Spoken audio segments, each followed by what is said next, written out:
एक दिन बाबा महाशय गंगा माता मठ में प्रसाद पाने के लिए निमंत्रित हुए।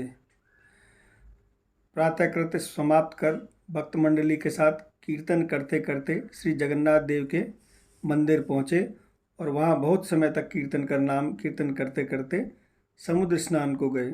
समुद्र स्नान के पश्चात कोई 10 बजे गंगा माता मठ में जा उपस्थित हुए और वहाँ पर कीर्तन किया। कीर्तन करने के बाद जब बाबा मंडली के साथ वापस लौट रहे थे तो हरीश बाबू के घर के निकट देखा कि एक काले रंग की कुतिया रास्ते के बीच मुंह ऊंचा कर उच्च स्वर से रो रही है। बाबाजी महाशय ने कीर्तन बंद कर एक वृद्धा स्त्री से उसके रोने का कारण पूछा तो वह बोली, बाबा, उसके 4 बच्चे हुए थे। उस मोहल्ले के बाबू लोगों के बच्चे सब पकड़ कर ले गए हैं, इसलिए कल से इसने कुछ भी नहीं खाया, केवल चित्कार कर रो रही है। तब बाबा महाशय कुतिया के निकट बैठे उसे नमस्कार कर कहने लगे, माँ, संसार का यही नियम है।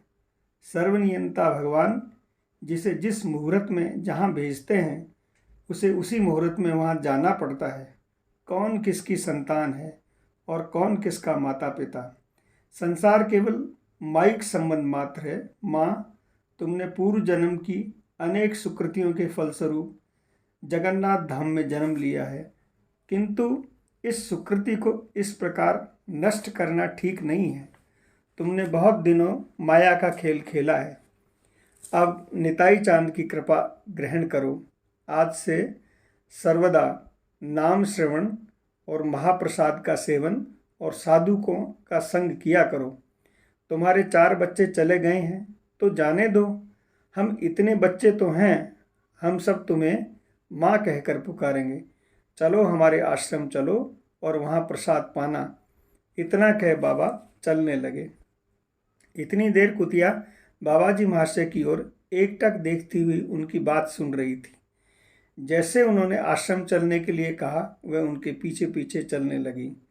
भक्तों ने कुतिया जिस स्थान पर बैठी थी उसकी रज लेकर अपने माथे से लगाई और नाम करते करते बाबाजी महाशय के साथ आश्रम लौटे। बाबा दुमंजली पर चढ़ गए, कुतिया भी उनके पीछे पीछे चढ़ गई। उन्होंने पूछा, महाप्रसाद है क्या? तब जय गोपाल बोला, जी है। बाबा ने कहा, इस निताई दासी माँ को नीचे ले जाकर प्रसाद सेवन कराओ। इनकी सेवा का भार मैं तुम्हारे ऊपर सौंपता हूँ। प्रतिदिन माँ को अधरामृत सेवन कराना, इससे सेवा शक्ति प्राप्त होती है। जय गोपाल निताई दासी को नीचे ले गया और महाप्रसाद का सेवन कराया और बोला, माँ, तुम यहीं रहना, मैं तुम्हें वैष्णव अधरामृत दिया करूँगा।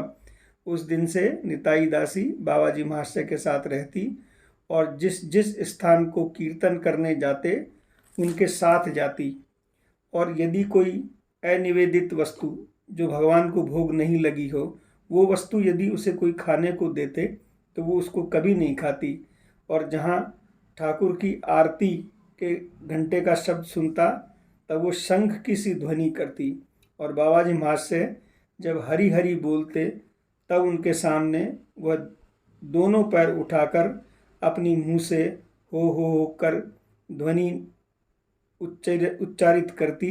इस प्रकार वो भक्तिमती माँ जो कुतिया थी उसने पूरा जीवन वैष्णवों की तरह गुजारा। जय जय श्री राधे।